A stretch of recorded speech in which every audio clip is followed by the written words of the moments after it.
Hello दोस्तों, आप सभी का स्वागत है हमारे यूट्यूब के इस चैनल पर। तो आज से हम लोग फिजिक्स को भी शुरू कर रहे हैं। डेली अब आपको छोटा छोटा वीडियो मिल जाया करेगा, जितना ही टाइम मिलेगा। वैसे तो मेरे पास टाइम नहीं मिल पाता, जिस वजह से आपको वीडियो नहीं मिल पा रहा था। अब जितना ही टाइम मिलेगा, 5 मिनट, 10 मिनट, 15 मिनट, जैसा ही हो वैसा ही वीडियो मैं आपको अपलोड कर दिया करूँगा, ताकि आपकी हेल्प होते रहे।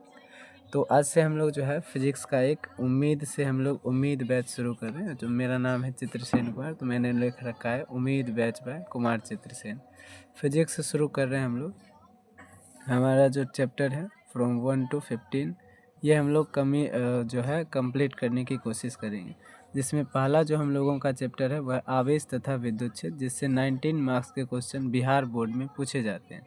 इसके कुछ टॉपिक हैं: विद्युत आवेश, चालक और विद्युत रोधी, प्रेरण द्वारा आवेशन, आवेशन के मूल गुण, कूलम्ब के नियम, बहुल आवेशों के बीच बल, विद्युत क्षेत्र और क्षेत्र रेखाएं, फ्लक्स, द्विध्रुव, एक समान बाह्य विद्युत क्षेत्र में द्विध्रुव, उसके बाद आवेश का वितरण, गॉस प्रमेय के अनुप्रयोग। तो ये सारे क्या हैं, फर्स्ट चैप्टर के हमारे टॉपिक हैं। अब आप इस टॉपिक को आप रिवाइज भी कर सकते हैं, अपने जो भी आपने पढ़ा होगा अपने कोचिंग में, तो उसको आप रिवाइज कर लीजिएगा। जिसमें देखिए विद्युत रोधी और ये चालक से या फिर प्रेरण, हम लोग तीन तरह के आवेशन को पढ़े थे: घर्षण द्वारा, चालन द्वारा और प्रेरण द्वारा। तो ये तीनों अब नहीं पूछा जाता है, और ना ही ये पूछा जाता है कि विद्युत चालक किसे कहते हैं, विद्युत रोधी।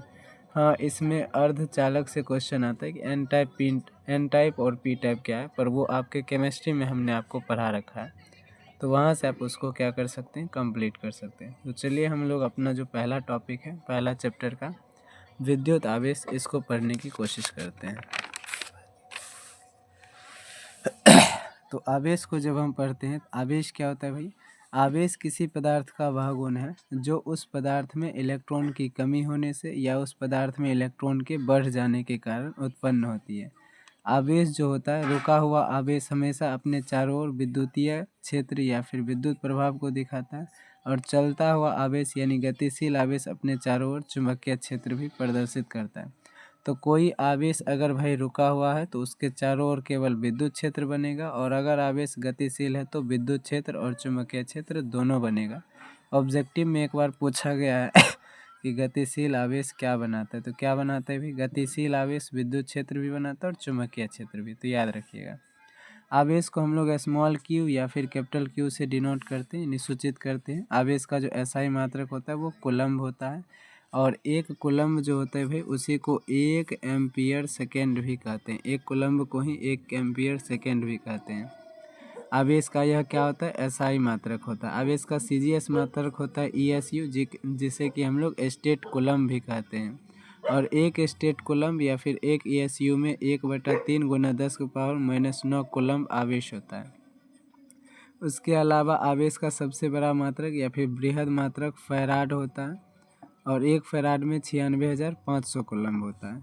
अब एक आता है क्वांटम ईएसयू क्या है। तो ईएसयू को जब हम लोग इलेक्ट्रॉन के आवेश से गुना करते हैं, एक्चुअल में एक इलेक्ट्रॉन का जो आवेश होता है वो 1.6 × 10⁻⁻19 कूलम्ब होता है, और एक प्रोटॉन का जो आवेश होता है ये माइनस में हो जाएगा, -1.6, और प्रोटॉन में सिर्फ प्लस कर देंगे, +1.6 × 10⁻⁻19 कूलम्ब।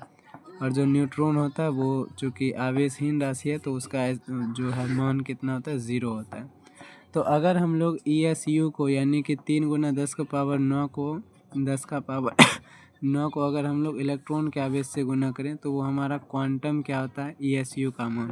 तो क्वांटम ईएसयू का मान हो जाएगा 3 × 10⁻9 × 1.6 × 10⁻⁻19, जो कि कितना आता है, 4.8 यानी 16×48। तो 4.8 × 10⁻⁻19 है और 9 है, तो घट जाएगा तो क्या होगा, -10।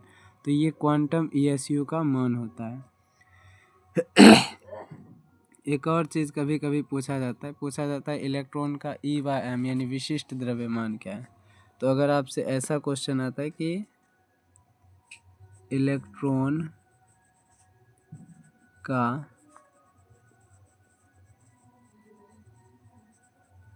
विशिष्ट आवेश क्या होगा, तो विशिष्ट आवेश का मतलब है इलेक्ट्रॉन का आवेश बटे उसका द्रव्यमान। तो इलेक्ट्रॉन का आवेश तो हमको पता है 1.6 गुना 10 का पावर कितना होता है, 1.6 गुना 10 का पावर -19 होता है। और इलेक्ट्रॉन का द्रव्यमान होता है 9.1 गुना 10 का पावर -31 kg। तो इसको जब काटा जाता है तो इसका मान लगभग आता है 1.8 गुना 10 का पावर 11 कूलम्ब बटे kg। तो अगर आपसे पूछा जाता है इलेक्ट्रॉन का विशिष्ट आवेश क्या होगा, जो कि पूछा भी गया है, तो क्या कहिएगा 1.8 गुना 10 का पावर 11 कूलम्ब बटे kg। ये क्या है, सी है। अब चलिए कुछ क्वेश्चन को हम लोग देख लेते हैं। क्वेश्चन देखते हैं। तो हमारा पहला क्वेश्चन है विद्युत आवेश माप है। ऑप्शन नंबर ए है बल का, बी है द्रव्यमान का, सी है विद्युत गुण का और डी है ऑल ऑफ दीज। तो इसका आंसर क्या हो जाएगा भाई, विद्युत गुण का। बल का माप आवेश नहीं है, द्रव्यमान का भी नहीं है, तो किसका मान है भाई, तो ये विद्युत गुण का है। दूसरा क्वेश्चन हमारा निम्न में ऋणात्मक है। तो कण जो होता है प्रोटॉन धनात्मक होता है, इलेक्ट्रॉन ऋणात्मक होता है, न्यूट्रॉन क्या होता है उदासीन। तो इसका आंसर हो जाएगा इलेक्ट्रॉन। अब है आवेश कैसी राशि है। आवेश एक प्रकार की अदिश राशि है। ये सारे क्वेश्चन जितना भी यहाँ पे लगभग क्वेश्चन वैसे ही हैं जो कि पूछे गए हैं। आवेश के कितने प्रकार हैं भी, तो आवेश के 2 प्रकार हैं, धन आवेश और ऋण आवेश। देखिए मान लीजिए कोई हमारे पास एक वस्तु है, तो इस वस्तु से इलेक्ट्रॉन क्या होगा, त्याग होगा। तो मान लीजिए इस वस्तु ने इलेक्ट्रॉन इसको दिया, तो जिस वस्तु को इलेक्ट्रॉन दिया जाता है उस पर ऋण आवेश आता है, जिस वस्तु से इलेक्ट्रॉन निकलता है उस पर धन आवेश। तो आवेश हमारा 2 प्रकार का हो जाता है, धन आवेश जिससे इलेक्ट्रॉन निकलता है या जिसमें इलेक्ट्रॉन घट जाता है, और ऋण आवेश जिसमें इलेक्ट्रॉन आता है या जिसमें इलेक्ट्रॉन दिया जाता है। अब देखिए अगर ये धन आवेशित है तो इसका द्रव्यमान क्या हो जाता है, घट जाता है, क्योंकि इलेक्ट्रॉन निकल गया तो इसका द्रव्यमान क्या हो जाएगा, घट जाएगा। और धन आवेश में, और जो ऋण आवेश होगा उसका जो क्या होगा, द्रव्यमान होगा वो बढ़ जाएगा। तो यहाँ पे हम लोग देखते हैं क्वेश्चन भी एक हमारा आगे है, वो आपको बता देंगे। तो यहाँ पे हमने अभी ये देखा कि आवेश के कितने प्रकार हैं। तो आवेश के 2 प्रकार हैं, धन आवेश और ऋण आवेश। उसके बाद यहाँ देखते हैं, कहता है आवेश का एसआई मात्रक क्या है। तो आवेश का एसआई मात्रक क्या है, कूलम्ब। और एम्पियर सेकेंड भी, 1 कूलम्ब बराबर 1 एम्पियर सेकेंड होता है, तो ये भी हो जाएगा। तो यानी कि इसका आंसर क्या सही होगा, दोनों, यानी कूलम्ब और एम्पियर सेकेंड दोनों, क्योंकि 1 कूलम्ब के बराबर ही होता है 1 एम्पियर इंटू सेकेंड। ये आवेश वाला आप पढ़े होंगे, विद्युत धारा बराबर आवेश बटा यानी Q/T। तो यहाँ से Q बराबर क्या हो जाता है, IT।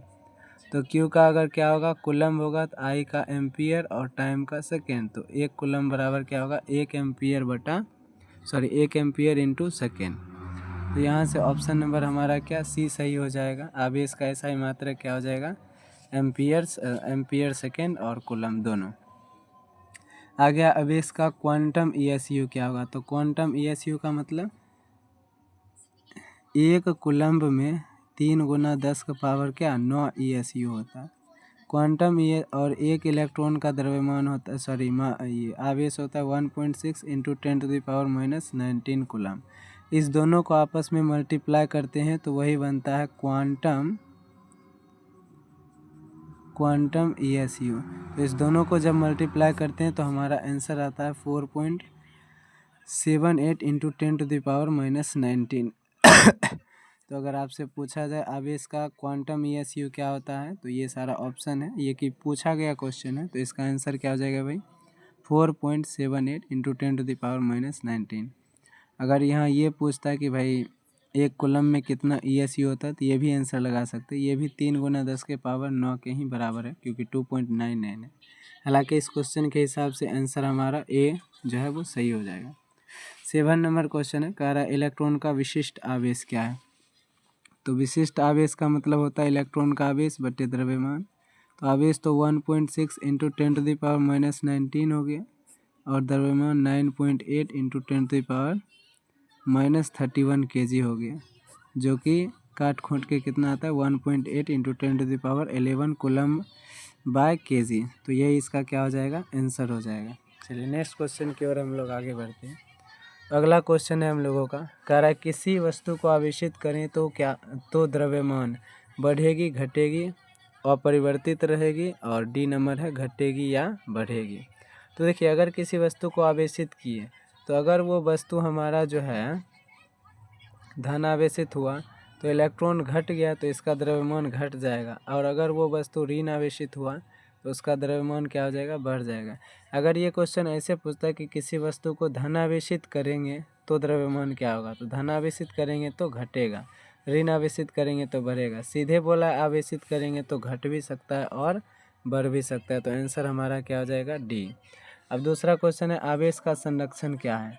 तो संरक्षण का मतलब होता है किसी भी चीज़ का संरक्षण का मतलब है कि उसको ना तो बना सकते हैं ना नष्ट कर सकते हैं। आवेश के संरक्षण का अर्थ है कि आवेश को दुनिया में ना तो बनाया जा सकता है ना ही इसे नष्ट किया जा सकता है, केवल इसे एक वस्तु से दूसरी वस्तु में भेजा जा सकता है। उसके बाद है आवेश के दो मौलिक गुण। तो दो मौलिक गुण में आप याद रखिएगा, आवेश का दो मौलिक गुण बहुत ही इम्पोर्टेंट है, जिसमें पहला है आवेश जो है वो संरक्षित होता है, दूसरा आवेश जो है वो क्वांटमीकृत होता है, क्वांटमीकृत होता है।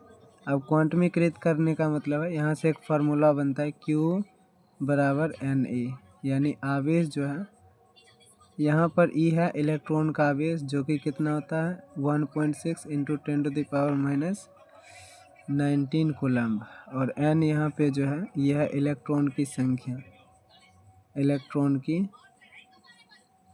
और Q आपको पता है Q से हम लोग किसे डिनोट करते हैं, आवेश को। तो आवेश का क्वांटमीकरण कहता है कि दुनिया में कहीं भी उत्पन्न आवेश इलेक्ट्रॉन के आवेश के पूर्ण गुणज होते हैं। पूर्ण गुणज का मतलब है या तो इलेक्ट्रॉन के आवेश का 1 गुना होगा या 2 गुना होगा, 3 गुना, 4 गुना, ऐसा नहीं कि 2.5 गुना, ये पूर्ण गुणज नहीं है। तो अगर पूछेगा आपसे कि आवेश का क्वांटमीकरण क्या है तो क्या कहिएगा कहिएगा कि आवेश जो होता है दुनिया में कहीं भी उत्पन्न आवेश इलेक्ट्रॉन के आवेश का पूर्ण गुणज होता है, इसे ही आवेश का क्वांटमीकरण कहते हैं। और फार्मूला बताइएगा Q बराबर Na। अब इस पे सवाल कैसे आता है, तो जैसे यहाँ पे एक क्वेश्चन देखिए, तो आवेश का दो मौलिक गुण बता दीजिएगा। पहला कि आवेश संरक्षित होता है, दूसरा आवेश क्वांटमीकृत होता है। और भी गुण है जैसे समान आवेश में विकर्षण होता है, असमान में आकर्षण होता है।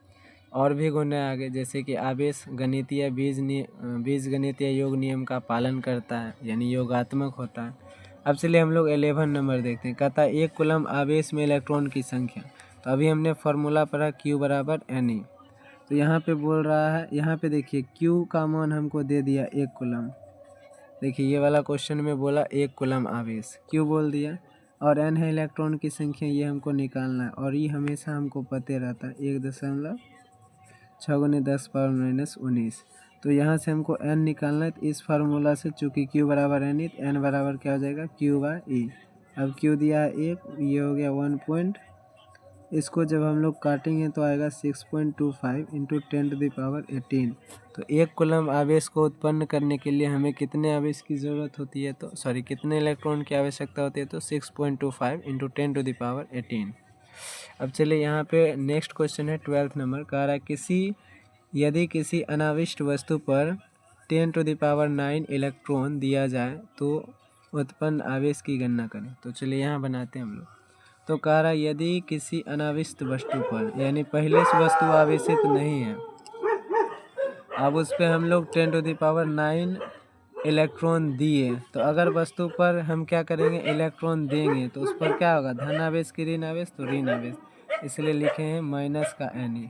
तो Q बराबर, एक्चुअली यहाँ पर जो क्वांटाइजेशन से यानी क्वांटमीकरण से सूत्र आता है वहाँ पे प्लस माइनस लिखा होता है। प्लस होता है कि जब इलेक्ट्रॉन त्याग करके बनाएगा, यानी N जो है इलेक्ट्रॉन की संख्या वो त्याग वाली अगर होगी तो प्लस Na, और अगर कहीं से उसको दिया गया तो माइनस Na। तो यहाँ पे हम लोग देखते हैं तो ये क्या हो गया, माइनस Na, क्योंकि यहाँ पे बोल रहा है इलेक्ट्रॉन दिया गया। अब जितना दिया गया उतना लिख लीजिए, तो 10⁻9 दिया गया, और N का मान, E का मान पता होता है 10⁻⁻19। इस दोनों को हम लोग मल्टीप्लाई करेंगे तो Q बराबर माइनस, अब 10⁻9 और 19 है तो 1.6 इंटू 10⁻10 कूलम हमारा क्या हो जाएगा, राइट आंसर हो जाएगा। तो इसका आंसर क्या हो जाएगा, यदि किसी अनावेशित वस्तु पर इतना इलेक्ट्रॉन दिया जाता है तो उत्पन्न आवेश क्या हो जाएगा? उत्पन्न आवेश हो जाएगा -1.6 इंटू 10⁻⁻10 कूलम्ब। तो ये इसका आंसर हो जाएगा। नेक्स्ट वीडियो में हम लोग देखेंगे कि कूलम्ब का नियम क्या है और इसके आगे के टॉपिक को डील करने की कोशिश करेंगे। तब तक के लिए मिलते हैं नेक्स्ट वीडियो में। तब तक के लिए बाय बाय।